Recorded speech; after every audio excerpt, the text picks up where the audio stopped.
Hello student, today I am going to explain the chapter electorate। ਅੱਜ ਮੈਂ ਜਿਸ ਵਿਸ਼ੇ ਦੇ ਉੱਪਰ ਵਿਚਾਰ ਕਰਨ ਜਾ ਰਹੀ ਹਾਂ ਉਸ ਵਿਸ਼ੇ ਦਾ ਨਾਮ ਹੈ ਚੋਣ ਮੰਡਲ। First of all I explain the meaning of electorate. ਸਭ ਤੋਂ ਪਹਿਲਾਂ ਮੈਂ ਚੋਣ ਮੰਡਲ ਕੀ ਹੁੰਦਾ ਹੈ ਇਸ ਦੇ ਬਾਰੇ ਵਿੱਚ ਵਿਚਾਰ ਕਰਾਂਗੀ।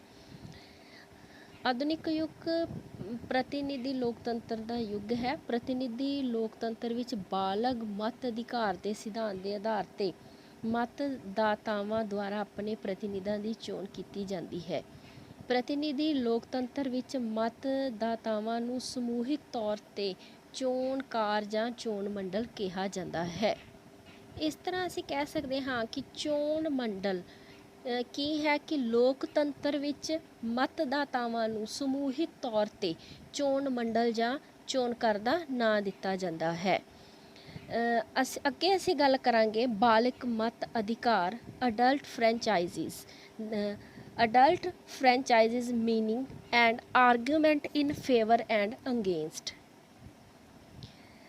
ਮੀਨਿੰਗ ਆਫ ਅਡਲਟ ਫਰੈਂਚਾਈਜ਼ਿਸ ਬਾਲਗ ਮਤ ਅਧਿਕਾਰ ਦਾ ਅਰਥ ਵਰਤਮਾਨ ਯੁੱਗ ਵਿੱਚ ਜਨਤਕ ਪ੍ਰਭੂਸੱਤਾ ਦੇ ਸਿਧਾਂਤ ਨੂੰ ਅਮਲੀ ਰੂਪ ਦੇਣ ਲਈ ਲਗਭਗ ਸਾਰੇ ਲੋਕਤੰਤਰੀ ਦੇਸ਼ਾਂ ਵਿੱਚ ਬਾਲਗ ਵੋਟ ਅਧਿਕਾਰ ਦੇ ਸਿਧਾਂਤ ਨੂੰ ਲਾਗੂ ਕੀਤਾ ਗਿਆ ਹੈ।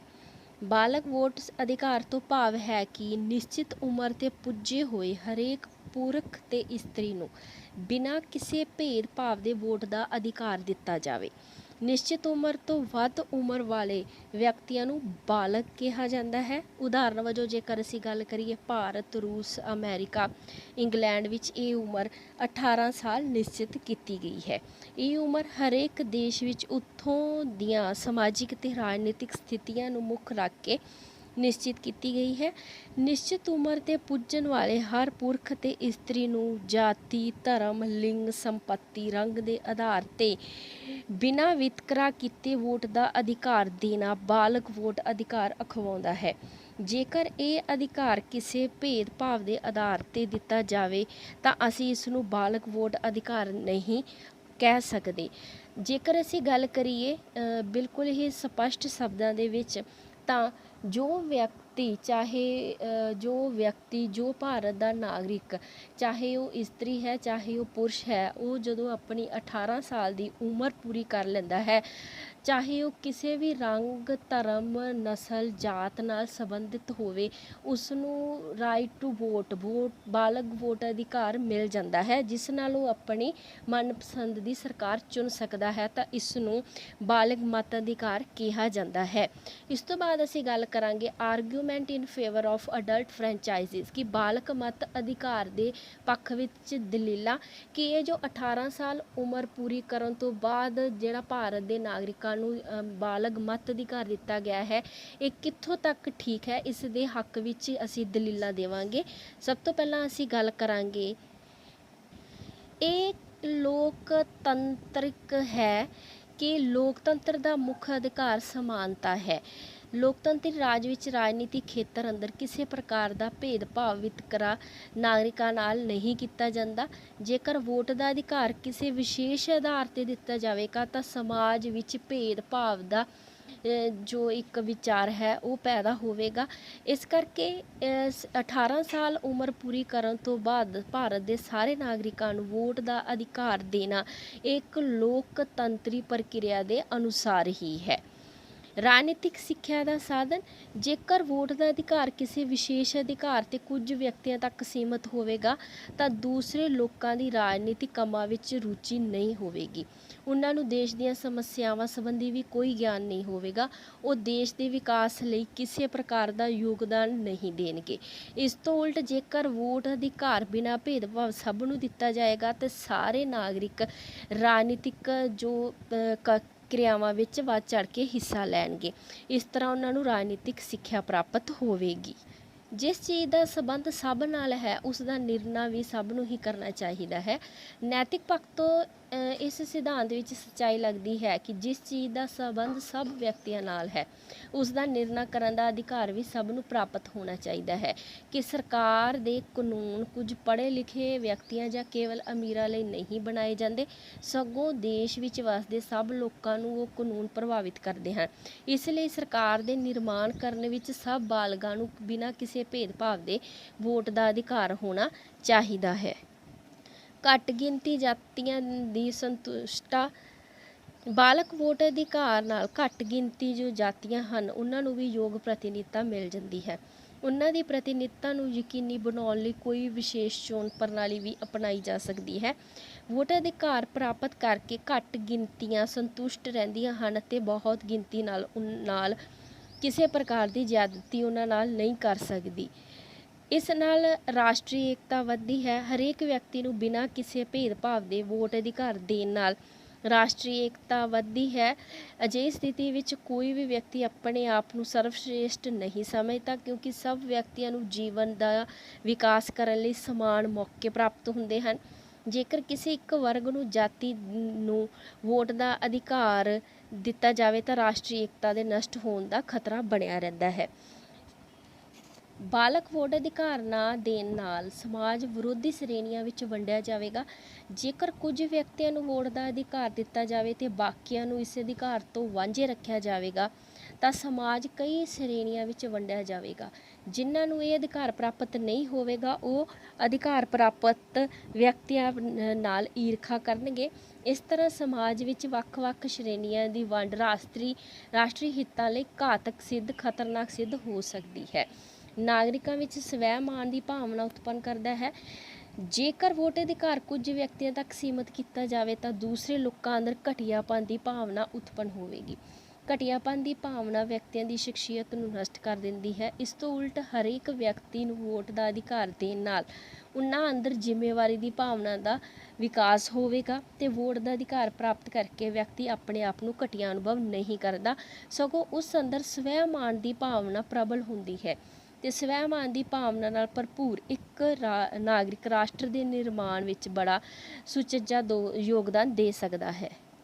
ਵਿੱਦਿਆ ਜਾਂ ਲਿੰਗ ਦੇ ਆਧਾਰ ਤੇ ਵੋਟ ਦਾ ਅਧਿਕਾਰ ਦੇਣਾ ਉਚਿਤ ਨਹੀਂ ਹੈ।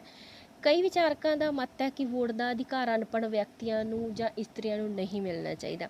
ਵੋਟ ਅਧਿਕਾਰ ਇਹਨਾਂ ਆਧਾਰਾਂ ਵਿੱਚ ਵੀ ਕੋਈ ਵਿਵੇਕਸ਼ੀਲਤਾ ਨਹੀਂ ਜਾਪਦੀ, ਕਿਉਂਕਿ ਅਨਪੜ੍ਹ ਵਿਅਕਤੀ ਵੀ ਉਨੇ ਹੀ ਲਾਭਦਾਇਕ ਵੋਟਰ ਸਿੱਧ ਹੋ ਸਕਦੇ ਹਨ ਜਿੰਨੇ ਕਿ ਪੜ੍ਹੇ ਲਿਖੇ। ਇਸ ਲਈ ਇਸਤਰੀਆਂ ਵੀ ਪੁਰਸ਼ਾਂ ਦੇ ਮੁਕਾਬਲੇ ਕਿਸੇ ਪੱਖੋਂ ਘੱਟ ਨਹੀਂ ਹਨ। ਉਹਨਾਂ ਨੂੰ ਵੀ ਵੋਟ ਦੇ ਅਧਿਕਾਰ ਤੋਂ ਵਾਂਝਾ ਰੱਖਣਾ ਗੈਰ ਕੁਦਰਤੀ ਅਤੇ ਅਣ-ਲੋਕਤੰਤਰੀ ਹੈ। ਇਸ ਤੋਂ ਬਾਅਦ ਅੱਗੇ ਅਸੀਂ ਗੱਲ ਕਰਾਂਗੇ ਆਰਗੂਮੈਂਟ ਅਗੇਂਸਟ ਅਡਲਟ ਫਰੈਂਚਾਈਜ਼ਿਸ, ਬਾਲਗ ਮਤ ਅਧਿਕਾਰ ਦੇ ਵਿਰੁੱਧ ਵਿੱਚ ਦਲੀਲਾਂ ਕਿ ਇਹ ਜੋ ਸਾਡੇ ਦੇਸ਼ ਦੇ ਵਿੱਚ 18 ਸਾਲ ਉਮਰ ਨੂੰ ਪੂਰੀ ਕਰਨ ਤੋਂ ਬਾਅਦ ਹਰ ਇੱਕ ਨਾਗਰਿਕ ਨੂੰ ਵੋਟ ਦਾ ਅਧਿਕਾਰ ਦਿੱਤਾ ਗਿਆ ਹੈ, ਇਸ ਦੇ ਅਗੇਂਸਟ ਦੇ ਵਿੱਚ ਕੀ ਦਲੀਲਾਂ ਹਨ। ਮਤ ਅਧਿਕਾਰ ਕੇਵਲ ਯੋਗ ਵਿਅਕਤੀਆਂ ਨੂੰ ਦਿੱਤਾ ਜਾਣਾ ਚਾਹੀਦਾ ਹੈ ਕਿ ਵੋਟ ਦੇਣਾ ਕੋਈ ਕੁਦਰਤੀ ਅਧਿਕਾਰ ਨਹੀਂ ਹਨ ਜੋ ਕਿ ਹਰੇਕ ਵਿਅਕਤੀ ਨੂੰ ਪ੍ਰਾਪਤ ਹੋਣਾ ਚਾਹੀਦਾ ਹੈ। ਇਹ ਬੜੀ ਸਧਾਰਨ ਸੱਚਾਈ ਹੈ ਕਿ ਅਧਿਕਾਰ ਕੇਵਲ ਉਹਨਾਂ ਵਿਅਕਤੀਆਂ ਨੂੰ ਹੀ ਦਿੱਤੇ ਜਾਣੇ ਚਾਹੀਦੇ ਹਨ ਜੋ ਯੋਗ ਹਨ ਤੇ ਜੋ ਉਹਨਾਂ ਦੀ ਇਸ ਅਧਿਕਾਰ ਦੀ ਠੀਕ ਵਰਤੋਂ ਕਰ ਸਕਦੇ ਹਨ। ਅਨਪੜ੍ਹ ਵਿਅਕਤੀਆਂ ਨੂੰ ਵੋਟ ਦੇ ਅਧਿਕਾਰ ਨਹੀਂ ਮਿਲਣਾ ਚਾਹੀਦਾ। ਵੋਟ ਦੀ ਠੀਕ ਵਰਤੋਂ ਕੇਵਲ ਉਹੀ ਵਿਅਕਤੀ ਕਰ ਸਕਦਾ ਹੈ ਜੋ ਦੇਸ਼ ਦੀਆਂ ਰਾਜਨੀਤਿਕ, ਆਰਥਿਕ ਤੇ ਸਮਾਜਿਕ ਸਮੱਸਿਆਵਾਂ ਤੋਂ ਪੂਰੀ ਤਰ੍ਹਾਂ ਜਾਣੂ ਹੈ। ਵਰਤਮਾਨ ਯੁੱਗ ਵਿੱਚ ਰਾਸ਼ਟਰੀ ਅਤੇ ਅੰਤਰਰਾਸ਼ਟਰੀ ਸਮੱਸਿਆਵਾਂ ਦਾ ਗਿਆਨ ਵੀ ਵੋਟਰ ਨੂੰ ਹੋਣਾ ਚਾਹੀਦਾ ਹੈ। ਅਨਪੜ੍ਹ ਵਿਅਕਤੀ ਰਾਸ਼ਟਰੀ ਸਮੱਸਿਆਵਾਂ ਅਤੇ ਅੰਤਰਰਾਸ਼ਟਰੀ ਸਮੱਸਿਆਵਾਂ ਨੂੰ ਸਮਝਣ ਦੇ ਯੋਗ ਨਹੀਂ ਹੁੰਦੇ, ਇਸ ਲਈ ਉਹਨਾਂ ਨੂੰ ਵੋਟ ਦਾ ਅਧਿਕਾਰ ਨਹੀਂ ਮਿਲਣਾ ਚਾਹੀਦਾ। ਇਸਤਰੀਆਂ ਨੂੰ ਵੋਟ ਅਧਿਕਾਰ ਪ੍ਰਾਪਤ ਨਹੀਂ ਹੋਣਾ ਚਾਹੀਦਾ। ਕੁਝ ਵਿਚਾਰਕਾਂ ਦਾ ਮਤ ਹੈ ਕਿ ਇਸਤਰੀਆਂ ਮਾਨਸਿਕ ਤੇ ਸਰੀਰਕ ਤੌਰ ਤੇ ਕਮਜ਼ੋਰ ਹੁੰਦੀਆਂ ਹਨ। ਉਹਨਾਂ ਦਾ ਕੁਦਰਤੀ ਮਿਸ਼ਨ ਘਰ ਦੀ ਚਾਰ ਦੀਵਾਰੀ ਅੰਦਰ ਬੱਚਿਆਂ ਨੂੰ ਜਨਮ ਦੇਣਾ ਤੇ ਉਹਨਾਂ ਦਾ ਪਾਲਣ ਪੋਸ਼ਣ ਕਰਨਾ ਹੀ ਹੈ। ਇਸ ਲਈ ਵੋਟ ਅਧਿਕਾਰ ਉਹਨਾਂ ਦੇ ਕੁਦਰਤੀ ਮਿਸ਼ਨ ਦੇ ਵਿਰੁੱਧ ਹੈ। ਇਸ ਲਈ ਇਸਤਰੀਆਂ ਨੂੰ ਵੋਟ ਦਾ ਅਧਿਕਾਰ ਪ੍ਰਾਪਤ ਨਹੀਂ ਹੋਣਾ ਚਾਹੀਦਾ। ਸਭ ਨਾਗਰਿਕ ਇੱਕ ਸਮਾਨ ਨਹੀਂ ਹਨ। ਇਹ ਇੱਕ ਕੁਦਰਤੀ ਸੱਚਾਈ ਹੈ ਕਿ ਸਭ ਨਾਗਰਿਕ ਕਿਸੇ ਵੀ ਪੱਖ ਤੋਂ ਇੱਕ ਸਮਾਨ ਨਹੀਂ ਹਨ। ਇਸ ਲਈ ਇਹ ਬੜੀ ਅਣਉਚਿਤ ਧਾਰਨਾ ਹੈ ਕਿ ਹਰੇਕ ਬਾਲਗ ਨੂੰ ਸਮਾਨਤਾ ਦੇ ਆਧਾਰ 'ਤੇ ਵੋਟ ਦਾ ਅਧਿਕਾਰ ਦਿੱਤਾ ਜਾਣਾ ਚਾਹੀਦਾ ਹੈ। ਬਾਲਗ ਵੋਟ ਅਧਿਕਾਰ ਦੇ ਵਿਰੁੱਧ ਵਿਚਾਰਕਾਂ ਦੀ ਰਾਏ ਹੈ ਕਿ ਇੱਕ ਮਹਾਨ ਵਿਦਵਾਨ ਜਾਂ ਰਾਜਨੀਤੀਵਾਨ ਨੂੰ ਇੱਕ ਬੁੱਧੀ ਵਾਲੇ ਵਿਅਕਤੀ ਦੇ ਸਮਾਨ ਵੋਟ ਅਧਿਕਾਰ ਦੇਣਾ ਬੜੀ ਅਨੋਖੀ ਗੱਲ ਹੈ। ਸਾਰੇ ਵਿਅਕਤੀ ਵੋਟ ਦੇ ਅਧਿਕਾਰ ਦੀ ਸਹੀ ਕੀਮਤ ਨਹੀਂ ਜਾਣਦੇ। ਵੋਟ ਦੇ ਅਧਿਕਾਰ ਦੀ ਸਹੀ ਵਰਤੋਂ ਲਈ ਬੜੀ ਸੂਝ ਤੇ ਲਗਨ ਦੀ ਲੋੜ ਹੁੰਦੀ ਹੈ। ਇਸ ਅਧਿਕਾਰ 'ਤੇ ਰਾਸ਼ਟਰ ਦੀ ਕਿਸਮਤ ਨਿਰਭਰ ਹੁੰਦੀ ਹੈ। ਵਧੇਰੇ ਲੋਕ ਵੋਟ ਨੂੰ ਇੱਕ ਕਾਗਜ਼ ਦੀ ਪਰਚੀ ਹੀ ਸਮਝਦੇ ਹਨ। ਇਸ ਦੀ ਵਰਤੋਂ ਕਰਨ ਸਮੇਂ ਉਹ ਗੰਭੀਰਤਾ ਤੋਂ ਕੰਮ ਨਹੀਂ ਲੈਂਦੇ, ਸਗੋਂ ਇਸ ਦੀ ਵਰਤੋਂ ਭਾਵਨਾਤਮਕ ਹੋ ਕੇ ਬਿਨਾਂ ਸੋਚੇ ਸਮਝੇ ਕਰਦੇ ਹਨ। ਇਸ ਲਈ ਵੋਟ ਦਾ ਅਧਿਕਾਰ ਕੇਵਲ ਉਹਨਾਂ ਨੂੰ ਹੀ ਪ੍ਰਾਪਤ ਹੋਣਾ ਚਾਹੀਦਾ ਹੈ ਜੋ ਇਸ ਦੀ ਸਹੀ ਕੀਮਤ ਸਮਝਣ ਦੇ ਯੋਗ ਹੋਣ। ਸਾਰੇ ਵਿਅਕਤੀ ਵਰਤਮਾਨ ਸਮੇਂ ਦੀਆਂ ਸਮੱਸਿਆਵਾਂ ਨਹੀਂ ਸਮਝ ਸਕਦੇ। ਵਰਤਮਾਨ ਸਮੇਂ ਦੀਆਂ ਸਮੱਸਿਆਵਾਂ ਬੜੀਆਂ ਜਟਿਲ ਤੇ ਗੁੰਝਲਦਾਰ ਹਨ। ਸਧਾਰਨ ਵਿਅਕਤੀ ਇਹਨਾਂ ਨੂੰ ਸਮਝਣ ਤੋਂ ਅਸਮਰੱਥ ਹਨ। ਰਾਜਨੀਤਿਕ ਦਲ ਸਧਾਰਨ ਵਿਅਕਤੀਆਂ ਦੀ ਵੋਟ ਪ੍ਰਾਪਤ ਕਰਨ ਲਈ ਉਹਨਾਂ ਦੀਆਂ ਭਾਵਨਾਵਾਂ ਨੂੰ ਉਭਾਰਦੇ ਹਨ ਤੇ ਦੇਸ਼ ਦੀਆਂ ਸਮੱਸਿਆਵਾਂ ਨੂੰ ਅਜਿਹੇ ਰੂਪ ਵਿੱਚ ਉਹਨਾਂ ਦੇ ਸਾਹਮਣੇ ਪੇਸ਼ ਕਰਦੇ ਹਨ ਜਿਸ ਨਾਲ ਰਾਜਨੀਤਿਕ ਦਲਾਂ ਦਾ ਆਪਣਾ ਲਾਭ ਹੋਵੇ। ਇਸ ਕਾਰਨ ਸਧਾਰਨ ਲੋਕ ਗਲਤ ਪ੍ਰਭਾਵਾਂ ਅਧੀਨ ਵੋਟ ਦੇ ਅਧਿਕਾਰ ਦੀ ਵਰਤੋਂ ਕਰਦੇ ਹਨ। ਵੋਟ ਦੇਣਾ ਅਧਿਕਾਰ ਨਹੀਂ ਹੈ, ਸਗੋਂ ਕੌਮੀ ਜ਼ਿੰਮੇਵਾਰੀ ਹੈ। ਕਈ ਵਿਚਾਰਕਾਂ ਦਾ ਇਹ ਵਿਚਾਰ ਹੈ ਕਿ ਵੋਟ ਦੇਣਾ ਅਧਿਕਾਰ ਨਹੀਂ, ਸਗੋਂ ਇੱਕ ਰਾਸ਼ਟਰੀ ਕਰਤੱਵ ਹੈ। ਇਹ ਕਰਤੱਵ ਕੇਵਲ ਉਹਨਾਂ ਵਿਅਕਤੀਆਂ ਨੂੰ ਹੀ ਸੌਂਪਿਆ ਜਾਣਾ ਚਾਹੀਦਾ ਹੈ ਜੋ ਇਸ ਨੂੰ ਠੀਕ ਰੂਪ ਵਿੱਚ ਪੂਰਾ ਕਰਨ ਦੇ ਯੋਗ ਹੋਣ। ਅਨਾੜੀ ਵਿਅਕਤੀ ਇਸ ਕਰਤੱਵ ਨੂੰ ਪੂਰਾ ਨਹੀਂ ਕਰ ਸਕਦੇ। ਮਤ ਅਧਿਕਾਰ ਲਈ ਕੇਵਲ ਉਮਰ ਕੋਈ ਠੋਸ ਆਧਾਰ ਨਹੀਂ ਹੈ। ਬਾਲਗ ਮਤ ਅਧਿਕਾਰ ਦਾ ਇੱਕੋ ਇੱਕ ਆਧਾਰ ਕੇਵਲ ਉਮਰ ਨਿਸ਼ਚਿਤ ਸੀਮਾ ਹੁੰਦੀ ਹੈ। ਕਿਸੇ ਦੇਸ਼ ਵਿੱਚ ਮਤ ਅਧਿਕਾਰ ਘੱਟ ਤੋਂ ਘੱਟ ਉਮਰ ਦੀ ਸੀਮਾ 18 ਸਾਲ, ਕਿਸੇ ਵਿੱਚ 21 ਸਾਲ ਤੇ ਕਿਸੇ ਵਿੱਚ 25 ਸਾਲ ਨਿਸ਼ਚਿਤ ਕੀਤੀ ਗਈ ਹੈ। ਉਮਰ ਦੀ ਕਿਸੇ ਨਿਸ਼ਚਿਤ ਸੀਮਾ ਤੱਕ ਪੁੱਜਣ ਨਾਲ ਹਰੇਕ ਵਿਅਕਤੀ ਰਾਜਨੀਤਿਕ ਤੌਰ 'ਤੇ ਸਿਆਣਾ ਨਹੀਂ ਹੋ ਜਾਂਦਾ। ਰਾਜਨੀਤਿਕ ਪਰਿਪੱਕਤਾ ਲਈ ਉਮਰ ਤੋਂ ਇਲਾਵਾ ਪੜ੍ਹਾਈ ਦੀ ਵੀ ਲੋੜ ਹੈ। ਜਦੋਂ ਸਮਾਜ ਵਿੱਚ ਵਸਦੇ ਸਾਰੇ ਵਿਅਕਤੀ ਕਿਸੇ ਵੀ ਪੱਖ ਤੋਂ ਸਮਾਨ ਨਹੀਂ ਹਨ ਤਾਂ ਕੇਵਲ ਉਮਰ ਆਧਾਰ 'ਤੇ ਸਾਰਿਆਂ ਨੂੰ ਸਮਾਨ ਰੂਪ ਵਿੱਚ ਮਤ ਅਧਿਕਾਰ ਦੇਣਾ ਤਰਕਪੂਰਨ ਜਾਂ ਉਚਿਤ ਨਹੀਂ ਲੱਗਦਾ। ਜੇਕਰ ਮਤ ਅਧਿਕਾਰ ਦੇਣ ਲਈ ਉਮਰ ਤੋਂ ਇਲਾਵਾ ਕਿਸੇ ਪੱਧਰ ਦੀ ਪੜ੍ਹਾਈ ਦੀ ਸ਼ਰਤ ਵੀ ਜ਼ਰੂਰੀ ਬਣਾ ਦਿੱਤੀ ਜਾਵੇ ਤਾਂ ਮਤ ਅਧਿਕਾਰ ਦੀ ਗੁਣਾਤਮਕ ਉਪਯੋਗਤਾ ਅਤੇ ਮਹੱਤਤਾ ਵੱਧ ਜਾਵੇਗੀ। ਬਾਲਗ ਵੋਟ ਅਧਿਕਾਰ ਦੇ ਅਸੀਂ ਪੱਖ ਅਤੇ ਵਿਪੱਖ ਵਿੱਚ ਦਲੀਲਾਂ ਵਿਚਾਰਨ ਮਗਰੋਂ ਅਸੀਂ ਇਸ ਸਿੱਟੇ ਵਿੱਚ ਪੁੱਜਦੇ ਹਾਂ ਕਿ ਭਾਵੇਂ ਬਾਲਗ ਵੋਟ ਅਧਿਕਾਰ ਦੇ ਵਿਰੁੱਧ ਅਨੇਕਾਂ ਹੀ ਦਲੀਲਾਂ ਹਨ, ਪਰੰਤੂ ਸਾਡੇ ਵਿਚਾਰ ਵਿੱਚ ਇਹ ਦਲੀਲਾਂ ਕੋਈ ਵਧੇਰੇ ਤਰਕਪੂਰਨ ਨਹੀਂ ਹਨ। ਭਾਰਤ ਇੱਕ ਲੋਕਤੰਤਰੀ ਦੇਸ਼ ਹੈ ਅਤੇ ਲੋਕਤੰਤਰ ਦੀ ਧਾਰਨਾ ਦੇ ਅਨੁਸਾਰ ਸਾਰੇ ਨਾਗਰਿਕਾਂ ਨੂੰ ਇੱਕ ਸਮਾਨ ਹਨ ਅਤੇ ਕਿਸੇ ਵੀ ਨਾਗਰਿਕ ਨਾਲ ਸਰਕਾਰ ਕਿਸੇ ਵੀ ਤਰ੍ਹਾਂ ਦਾ ਕੋਈ ਭੇਦਭਾਵ ਨਹੀਂ ਕਰੇਗੀ। ਇਸ ਲਈ ਅੰਤ ਅਸੀਂ ਕਹਿ ਸਕਦੇ ਹਾਂ ਕਿ ਇੱਕ ਸੱਚੇ ਅਰਥਾਂ ਵਿੱਚ ਲੋਕਤੰਤਰ ਨੂੰ ਲਾਗੂ ਕਰਨ ਲਈ ਬਿਨਾਂ ਕਿਸੇ ਭੇਦਭਾਵ ਦੇ ਸਭ ਬਾਲਗਾਂ ਨੂੰ ਵੋਟ ਅਧਿਕਾਰ ਪ੍ਰਾਪਤ ਹੋਣਾ ਚਾਹੀਦਾ ਹੈ। Thanks, have a nice day.